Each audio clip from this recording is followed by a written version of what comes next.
Halo semuanya, perkenalkan saya Jason dari kelas 92 absen 14 dan pada kesempatan kali ini saya ingin menjelaskan resensi buku dari buku yang berjudul Goosebumps, yaitu di serial Tersesat di Hutan Bencana.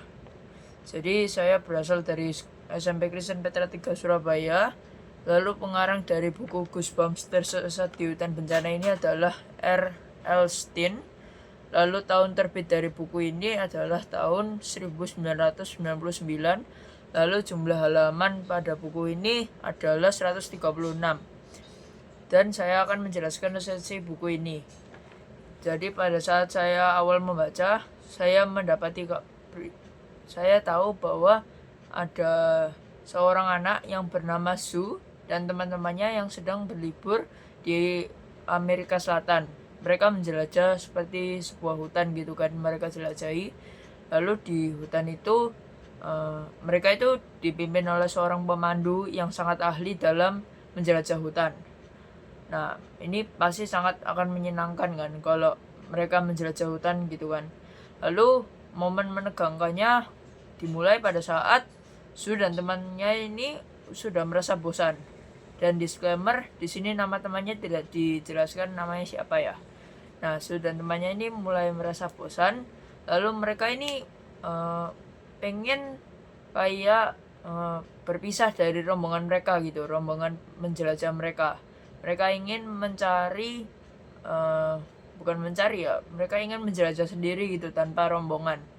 Lalu gara-gara itu mereka akhirnya memutuskan untuk menjelajah sendiri gitu. Lalu saat berpisah dari rombongan, mereka menemukan kayak batu-batu yang besar, lalu artefak-artefak kuno, dan mereka juga menemukan hewan-hewan yang liar dan menakutkan, mengerikan seperti ular, kadal, dan lain-lain gitu ya. Lalu mereka memutuskan untuk menjelajah lebih dalam dari kuil-kuil kuno itu kan. Saat menjelajah lebih dalam, mereka melihat sebuah cahaya yang berwarna emas mengkilap gitu. Lalu di situ mereka cari sumber cahayanya di mana gitu kan. Lalu mereka menemukan sebuah pohon yang mempunyai buah berwarna kuning kecoklatan kalau nggak salah, tetapi kuningnya itu sangat mengkilap. Jadi sampai dari kejauhan pun sudah terlihat warna kuningnya karena sangat mengkilap banget gitu kan. Dan kondisi mereka sekarang itu kan lagi lapar. Karena lagi lapar, mereka akhirnya mencoba untuk memakan buah itu. Mereka akhirnya memetik buah itu dari pohonnya, lalu mereka makan karena mereka lapar sekali. Lalu Su seketika berubah menjadi sebuah monster menyeramkan. Jadi kulitnya itu menjadi kasar gitu kulitnya, lalu mukanya itu menjadi keriput, dan pokoknya sangat mengerikan. Diceritakan di situ bahwa temannya itu sampai ketakutan gitu kan. Lalu temannya akhirnya khawatir kalau mereka akhirnya diasingkan dan dicurigai karena mereka itu kan beda sendiri gitu kan, jadi sebuah monster gitu kan. Nah, akhirnya mereka segera pergi dari tempat dia makan pohon itu. Mereka pergi. Lalu saat mereka pergi, mereka lagi jalan-jalan gitu kan di hutannya itu.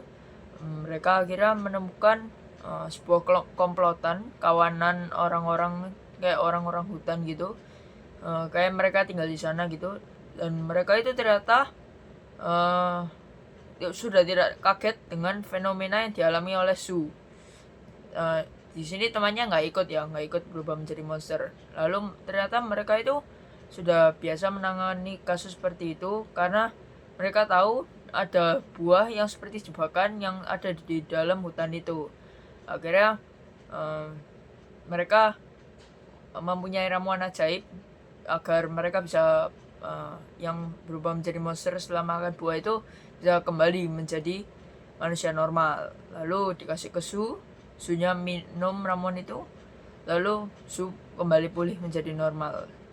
Nah, ini penjelasan secara ringkasnya menurut saya seperti ini, karena ada beberapa detail-detail yang tidak saya tambahkan karena menurut saya tidak penting. Jadi resensi yang resensinya ya seperti ini ya. Lalu kelebihan dari buku ini adalah bukunya itu mudah dimengerti, mudah dibaca. Dan kekurangan dari buku ini menurut saya yaitu pengemasan bukunya kurang menarik, dan ada beberapa part gantung yang menurut saya itu jadi membuat orang penasaran. Dan menurut saya buku seperti itu harusnya, menurut saya kurang menarik ya, justru. Ya, sekian dari saya, terima kasih.